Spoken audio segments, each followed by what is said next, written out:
Hi, I'm Andrew Sears. I'm the president of City Vision University, and I'm recording this presentation that I'm going to be presenting at the ICETE 2018 International Consultation in Panama City. And I thought I'd record it in advance, so if anyone wanted to listen to it or refer other people to it, they could. I'm going to be co-presenting with Dr. Walker Sang, but he is not here with me right now, so I'm just going to be recording my part. So the talk is on disruptive innovation and accreditation in Christian higher education for the majority world. And basically what that's about is it's just saying, you know, what if we kind of changed how the system of Christian higher education worked and approached it from a new framework. And that's a lot of what I am going to be talking about. So there's really four needs that's driving a need for a new system and a new approach. One is just there's rapid growth of higher education globally. So it took higher education about 900 years to get to the point where there are 100 million students in a given year. And then in the next 25 years, it is growing more than it did in the previous 900 years. So that's just showing that we're having a radical shift in higher education. 84% of that growth is happening in the developing world. And so that's going to be 137 million new students in developing countries by 2025. And a lot of that's coming out of this 4.9 billion middle class globally by 2030. So that's the first thing that's driving this. The second one is the rise of non-Western Christianity. I think everyone who attends ICETE will understand this. But 99% of the growth of Christianity is happening in outside of Western countries, and 69% of Christians are outside of Western countries. So this is the map that we in Western countries should get used to, where we're not in the center of it anymore. Africa right now is really the biggest growth area. But the South is really the global South is where Christianity is being centered. And I like to ask people a question, is education more secular or Christian globally? And often, the stat that people look at is this, pie chart here, where it, you compare Christian higher education to secular higher education, and you say, at best, Christian higher education is probably about 5% globally, and it kind of leads you to this perspective of the world that it's almost like this remnant theology that we just have to hold on to the tiny portion of education left to us Christians. And I really believe that that's kind of asinine because the only reason why we have that picture of education is because we're adopting the world's definition of education. But if you look at how many people attend church, the church is the largest educational institution in the world on any given week, then you can see that higher education is much lower than that. So it all depends on how you frame the question. So, and a big part of that is if you look at where Christian education is, most of what we focus on is really the tip of the iceberg. So that's the accredited Bible colleges, Christian universities, seminaries, Christian liberal arts colleges, and that's accredited education.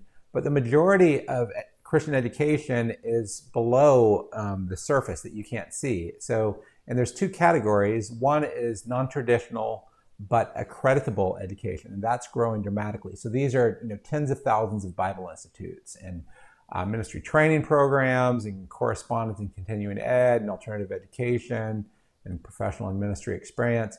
And then there's a lot of things that really aren't accreditable. So, I'd love to get another, doctorate over because I've listened to 15,000 sermons, but you can't really accredit things and, listen to Christian radio or TV. That's not necessarily accreditable.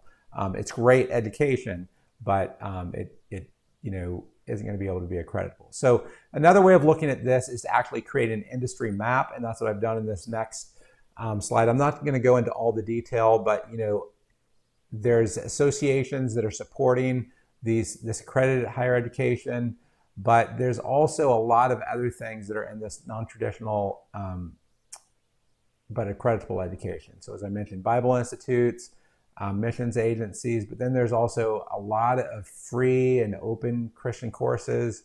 There's Christian courseware, Christian continuing education, and there's a lot of ordination training that may not be accredited, but it could be accreditable. And then in the secular world, there's actually a ton of general education that's available through alternative credit providers, MOOCs, and open education, open textbooks, paid courseware, and all this creates an overall ecosystem. And what I would argue is the biggest challenge that we have in education is that we have Christian higher education in the Western suits.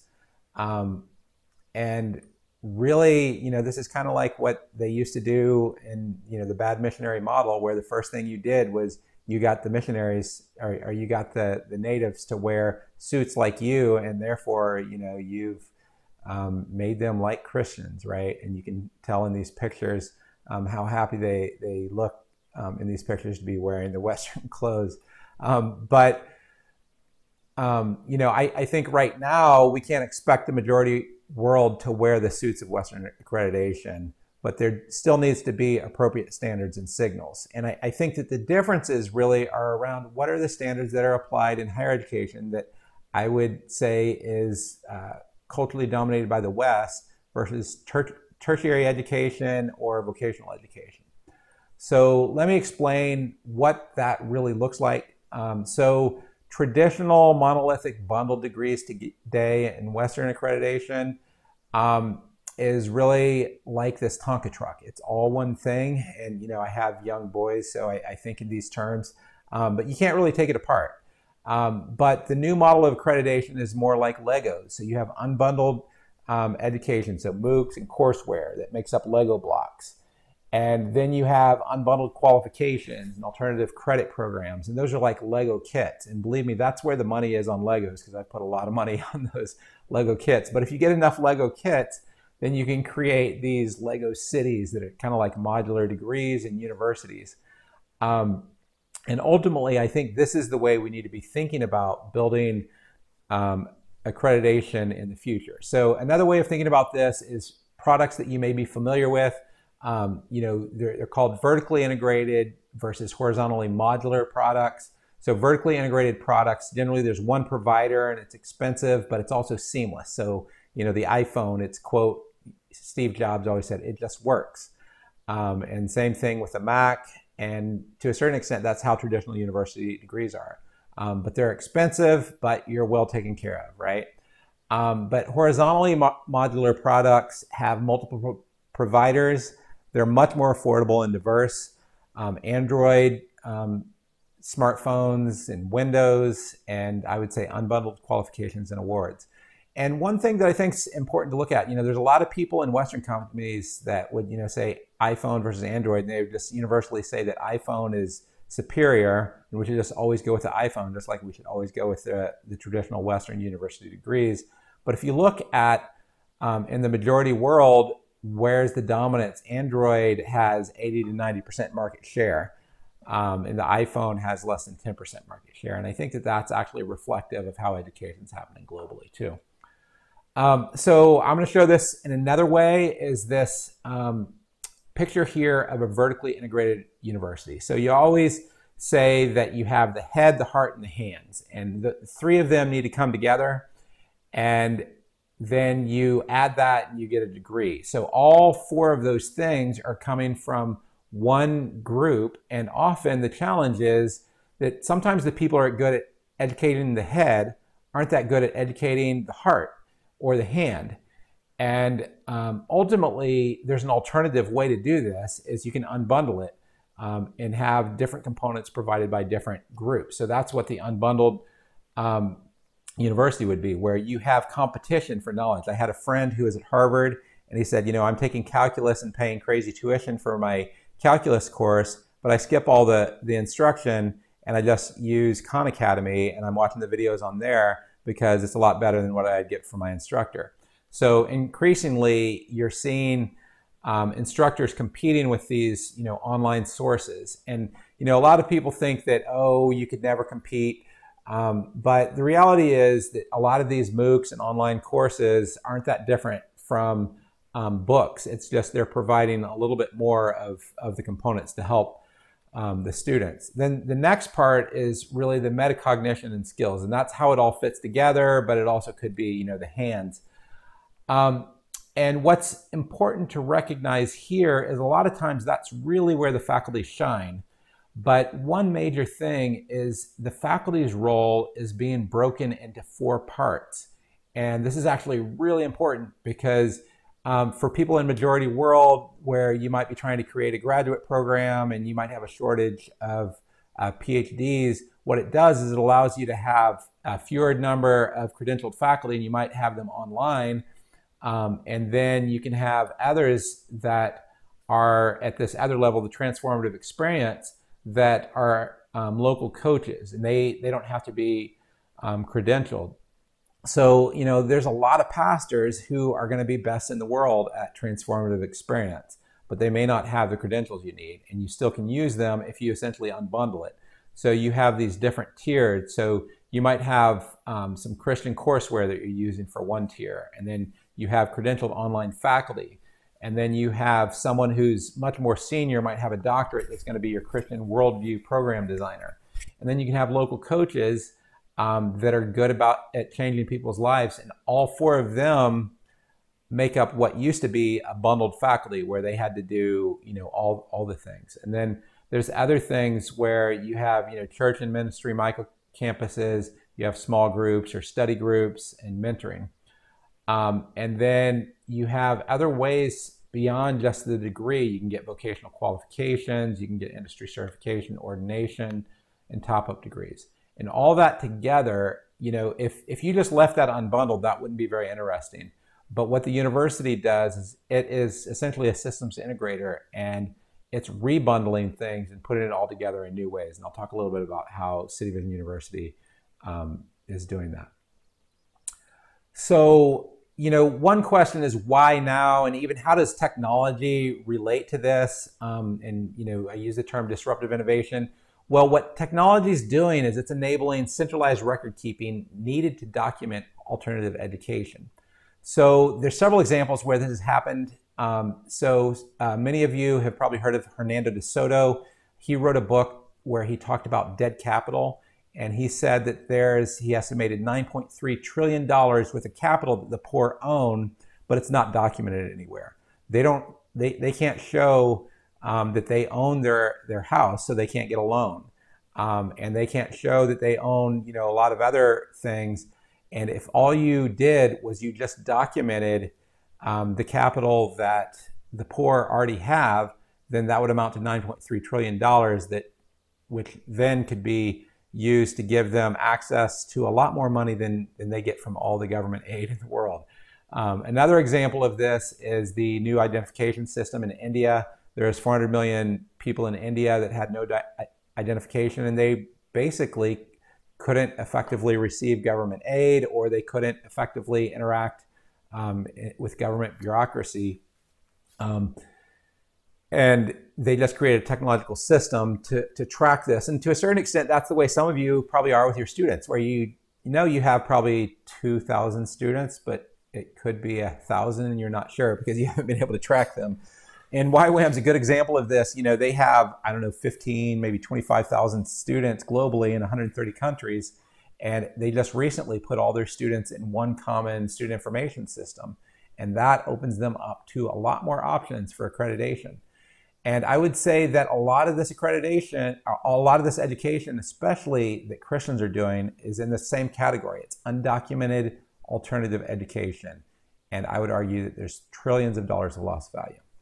So just to summarize this part of the section, you know, what's driving this need for change is the rise of the global South.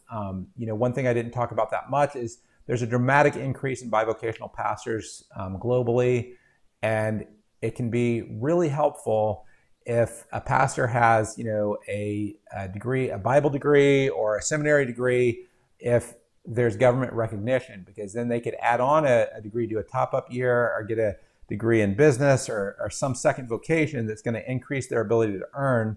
So they're able to spend more time as a pastor if they're making twice as much money because they have a credential. The third reason is just the growth of alternative, tertiary, and vocational accreditation systems. And then the fourth is the growth of unbundled accreditation. So, all this is really to get to the theme of ICETE. This year is a secular and sacred divide in theological education. So how should we respond when governments impose a sacred secular divide through accreditation structures? So, one is you opt out of the government system. That's what a lot of you have to do because you're in countries that there's not another option.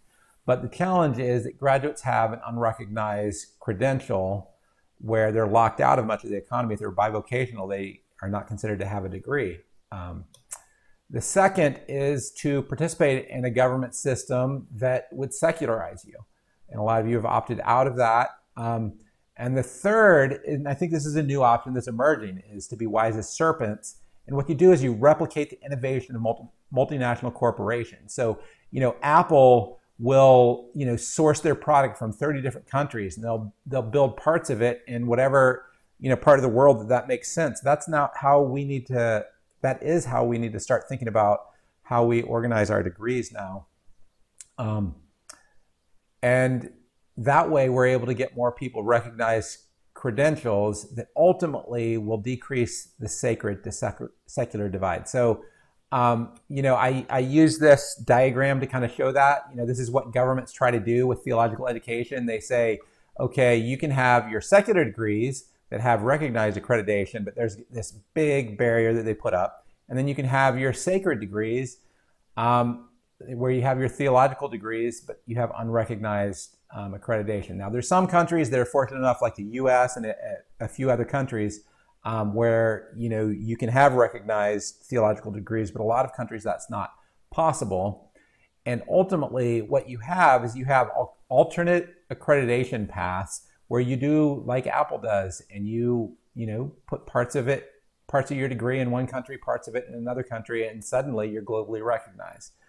And I would say that this is really important because ultimately there's a question of, there's a quote that says theology is the queen of the sciences. And I really think that theology is the queen of all the academic disciplines. But the government really is trying to make it the neglected stepchild that they're trying to relegate to a sacred ghetto, where if you can go do your sacred thing over there, but it's not going to be recognized anywhere else.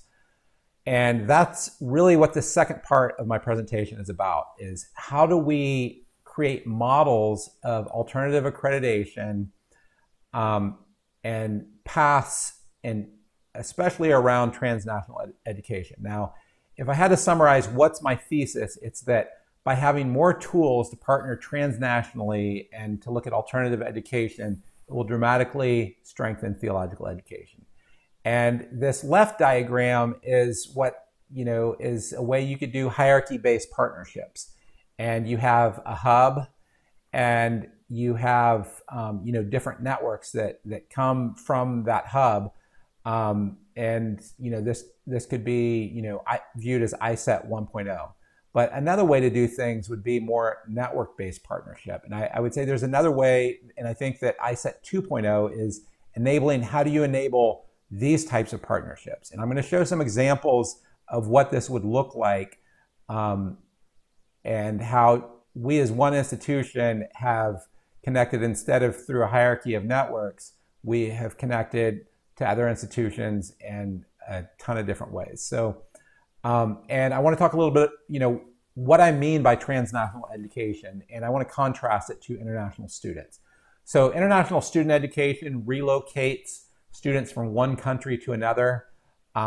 So you might, and often this happens from the majority world into Western countries. And, one of the big concerns is you send someone to a great, seminary in America, and they get used to an American lifestyle, and all of a sudden they are culturally assimilated, they move to the US, and you have this brain drain that's happening.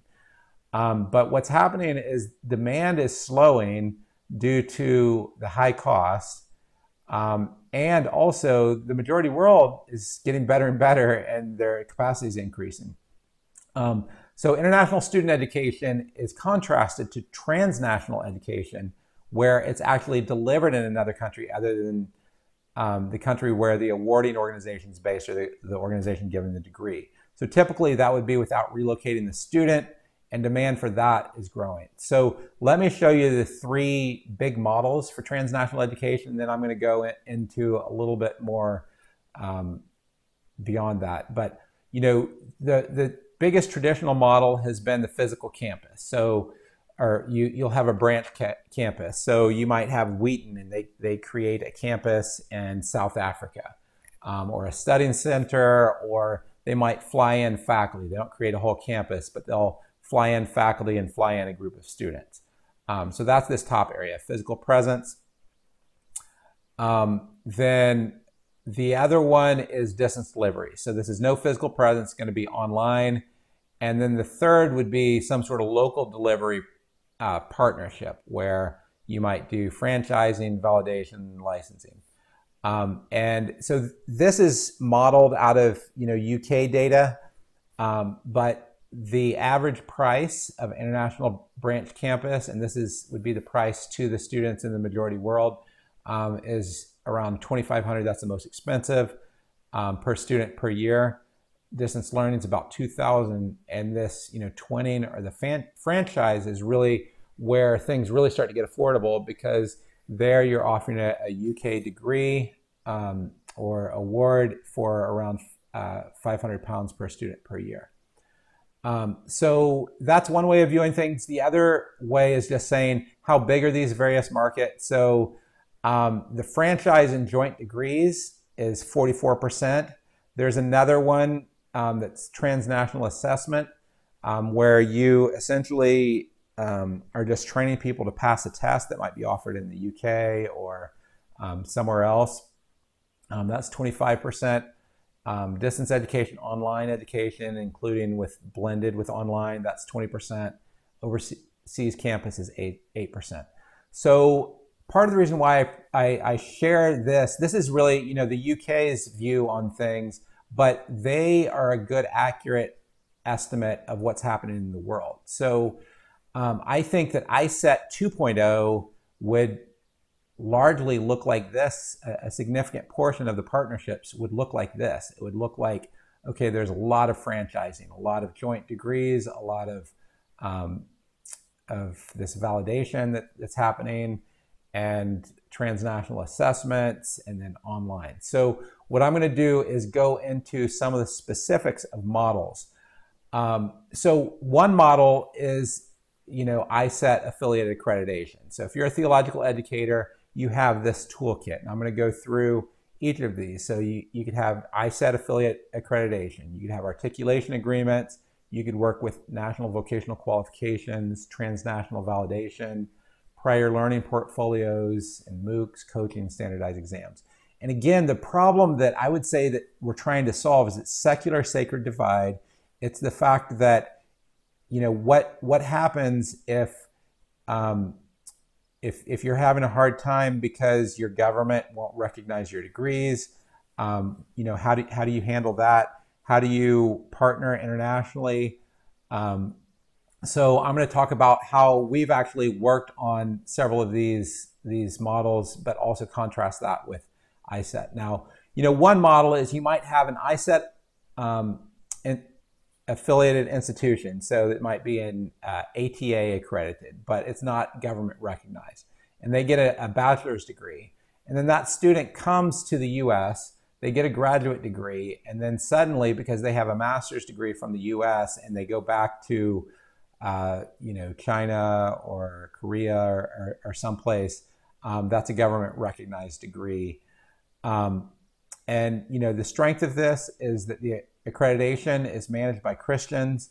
The weakness is that there's limited portability of non-government recognized degrees. And also, if you want to get it recognized, it's not always ideal to have to send someone to another country.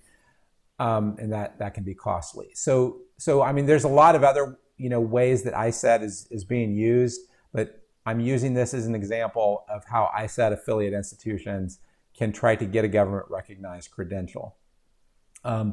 Now, there's a lot of other models out there. So one is just using articulation. I realize this isn't new. A lot of you use articulation. So we've worked with YWAM, University of the Nations, and we have articulation where we can accept their transfer credit. And what this does is, the challenge with YWAM is they are in 130 countries, they're in many languages, and their core values are to be decentralized and flexible, and that allows for local indigenous contextualization. But the challenge is accreditors, there's no accreditor that covers 130 countries, and they don't like decentralization. But the fact that YWAM now has all their students in common SIS is changing things. It also is changing things that they have, students going through online. And, we're able to do this on a small scale, but one of the limitations is it's harder for us to do with all of University of the Nations credits and with a large number of students. Now, a third model is University of the Nations in Australia. They were able to get accredited because Australia has one of the most flexible systems of accreditation that allows for religious vocational qualifications. So, if you do University of the Nations in Australia, then you are recognized. And there's many countries that will allow for religious vocational qualifications. There's many countries that explicitly will not. And I would say probably the largest category is countries that really don't have rules. They may not have approved a religious vocational qualification yet, but there's 130 countries that have vocational qualifications now. About half of those have just launched their vocational qualifications in the past 10 or 20 years. So really, if you approach them and you say, can we have a religious vocational qualification? Many of them, they don't have any rules that would keep you from doing that. So you could advocate. And a big advantage of this is tertiary education. And this is, not nearly the level of regulation and requirements that are required to create a university. And that's part of why University of the Nations was able to get accredited. And for a lot of other ministry programs, I think this is an attractive approach. We did something similar with a partnership we have, and we're still finalizing the development of this, but there's a group here in the US called Vision International University. They are not accredited. Students would have 3 years undergraduate, and they're based in the U.S. but they operate in 20 plus countries. And what they're able to do is, if their students will take 4 courses online through Vision Leadership Institute Australia, then they're able to get their first 3 years validated and fully transcripted so that it is globally recognized. And then we're able to take that credit with a top-up degree and doing 1 year online, and we're able to give a student a degree. Now, still the total cost for 4 years is about $7,500, but it's a more affordable degree path than, say, sending someone across the world to another country. So the strength is allows Vision International to remain decentralized and flexible. The weakness is it can be confusing for students to have 3 institutions in their degree path, even though we plan to make it simple. We had another partnership like this where we worked with a college in Kenya, and they went through validation through, we're partnering to do validation through Qualify, and then we're doing a top-up year for $3,500. So a student can go through that whole experience, and for just a little over $5,000 can get a full bachelor's degree from the US. So, the strength is allow local schools to be flexible and affordable. So the first 3 years are $500 a year. The challenge is that it can be challenging to ensure that students are ready for US courses. Another option, and this is really only, in the US, but a lot of other countries will have these programs where ACE credit recommendations, they essentially are like a course level accreditor. They don't accredit whole programs. They don't call it accreditation. They call it credit recommendation. but they will review individual courses. And then there's about 2,000 schools in the US that will accept their credit. Now, that's the strength. The weakness is that it's expensive to get their accreditation for your courses, and generally people outside the US don't recognize this. But that's another path that you can have. Now, a fifth model is prior learning assessment portfolios. A lot of countries will have accreditation standards around this. And in the US, there's an organization called CAEL, but a lot of other countries will have prior learning assessment standards for how you do a portfolio to assess prior learning. I would encourage, all schools to consider having some sort of process like this. And what we did, so there's this group called the Urban Ministry Institute. It's part of World Impact, and they have a 1-year unaccredited Bible school.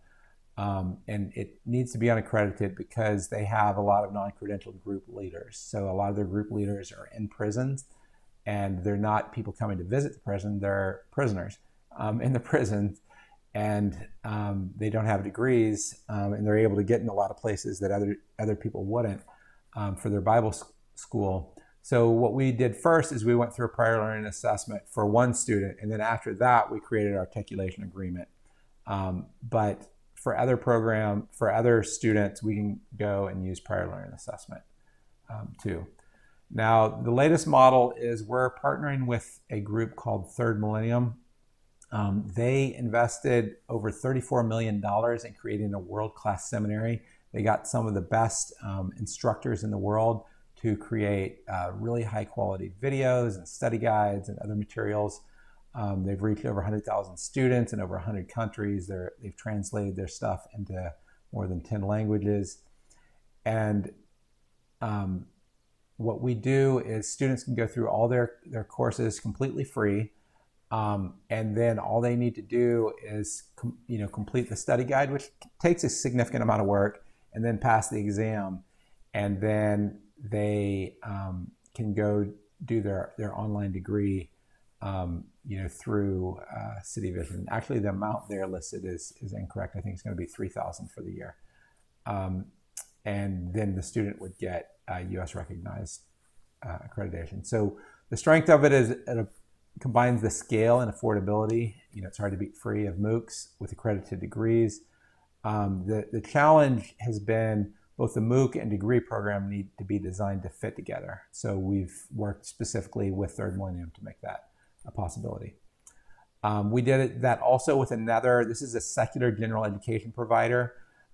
They provide the first 2 years of school available for only $250 a year for credit. And then we ran that through UK validation, and we did a full 4-year degree path for less than $5,000. So again, the strength is the scale and affordability. The weakness is that, we found that MOOCs are hard. MOOCs are basically a self-study program, and it's hard to get students to complete them without support. And, I use all these examples not just to show what's happening with City Vision, but these are all things you could do. You all can partner with Third Millennium. You all could, if you needed some general ed, you could use Sailor's material. We're also doing a Micromasters, and I'll talk a little bit more about that, but we have a 4-course Micromasters in Education Management, and the students can take that for free. I launched the first course already, and it has had about 3,000 students in it. All of them took it for free. Now, some portion of those students can then take the paid version of it, which all they'll need to do is to upload their final project in the course, and they'll pay a small amount. And then that will be 1/4 of their, or let's see, no, that's actually going to be 1/3 of their MBA. So again, the same strengths as MOOCs, and I'm offering this on Udemy. Another one is just using standardized exams. There's a Bible AP exam.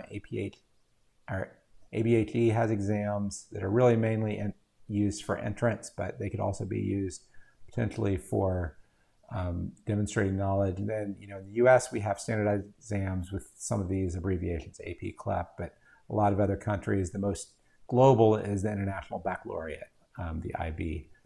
But the nice thing about that is there are zero requirements on your content, zero requirements on your faculty.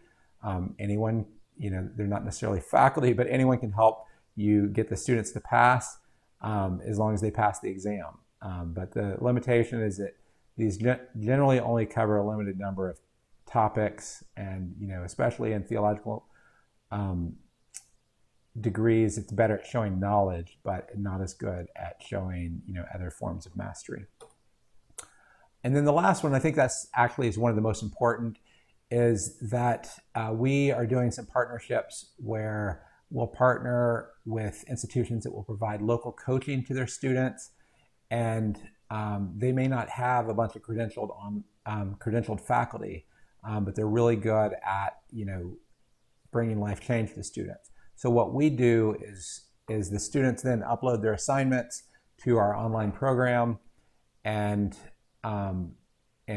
essentially what you're doing is you're outsourcing the need for the high-end faculty. So the strength is it allows for revenue sharing with non-credentialed group leaders, but it requires technology access for the students to get to the online faculty. So those are the different models that are out there. I'm going to go into just some recommendations, and then I'll conclude. So one is, if you're in a country where vocational qualifications for Bible or ministry might be possible, consider that as an easier path to government recognized accreditation than typical higher education. So that means that you're in a country that actually will do that, and there's a lot of countries that won't. But I would encourage you to look at that.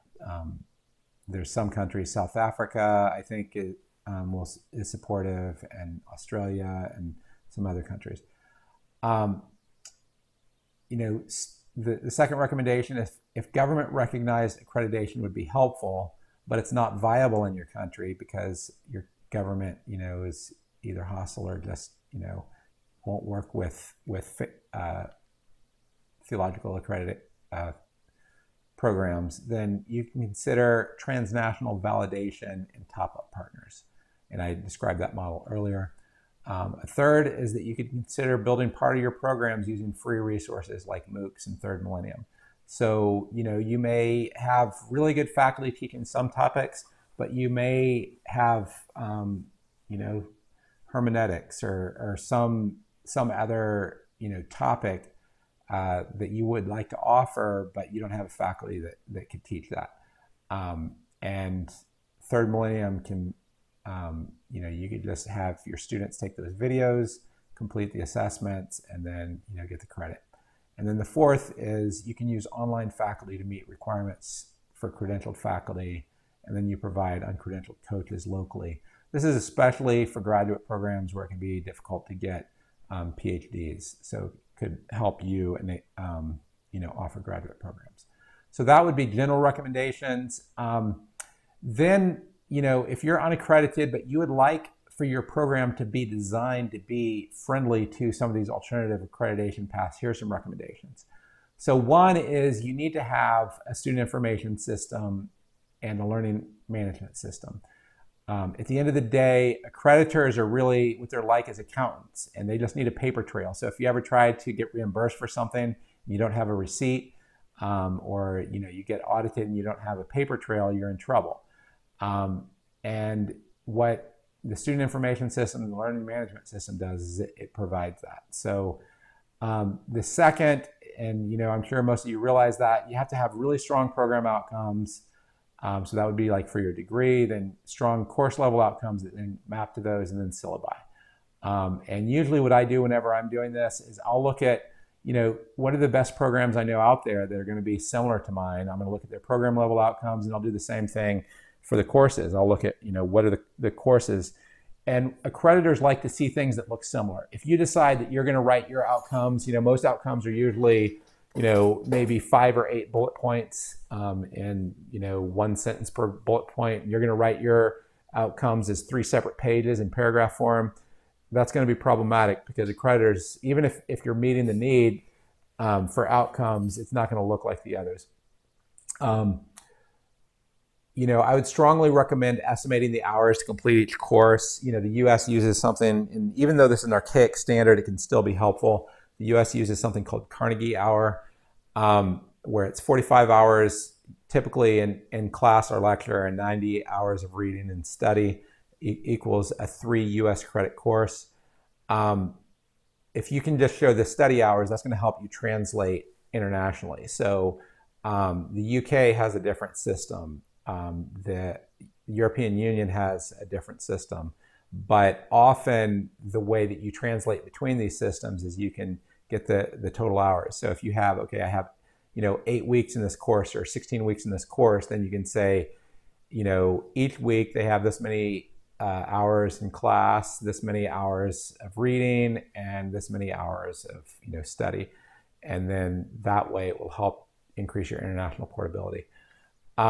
Most accreditors, the number one thing they care about is the quality of the assessments. They aren't as concerned about the content. And in many cases, alternative credit, it's only the assessments they care about. They don't even consider faculty credentials. And then the last thing is you need to have protections against fraud. Most government accreditors, they have to be able to design it so that the system could work with hundreds of thousands or millions of people. So even though fraud may not, it would be sad if someone's doing a Bible degree and they're committing gross fraud, but they have to protect against, one student taking another student's exam, or, a student posting all the exam questions online and then other students, getting the answers. So those are the protections they're going to look for. So I realize in presenting this information, I was, trained in the theory of education that you kind of drink from a fire hose. And that's kind of how I often will teach and present. This is intended really to be a survey into a much deeper dive. So I mentioned this Micromasters program that is free courses. I've already put the first one available online. And it's on disruptive innovation in higher education, and it's had about 3,000 students in it. And that's really about theories and strategies of how our higher education is being transformed. This next course I plan to do is actually how do you implement all these things? So I just showed you kind of a survey of, okay, here's these alternative credit pathways, but how would you create a prior learning assessment? How might you try to get a vocational qualification accredited in your country? How do you do a lot of these things? I'm going to go into the details of how do you actually implement this. The third one would be, I realize a lot of you are in schools that do not use a whole lot of technology. So it would be, how do you get to the basics? How do you set up a learning management system? How do you do online, courses? How do you teach an online course effectively? How do you do blended courses? And then the last one would be, there's a lot of schools that are, almost ready for accreditation. And what I plan to do is just provide tools, a free course that would help people get government recognized accreditation.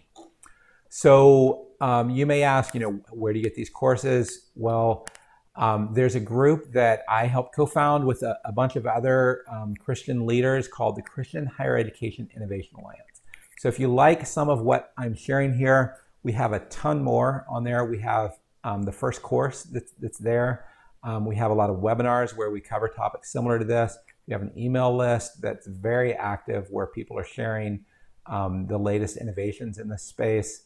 And I will be adding the other courses to that. So if you have any questions, feel free to contact me through the Christian Higher Education Innovation Alliance. The email list is free, and you can join that there. Thanks a lot.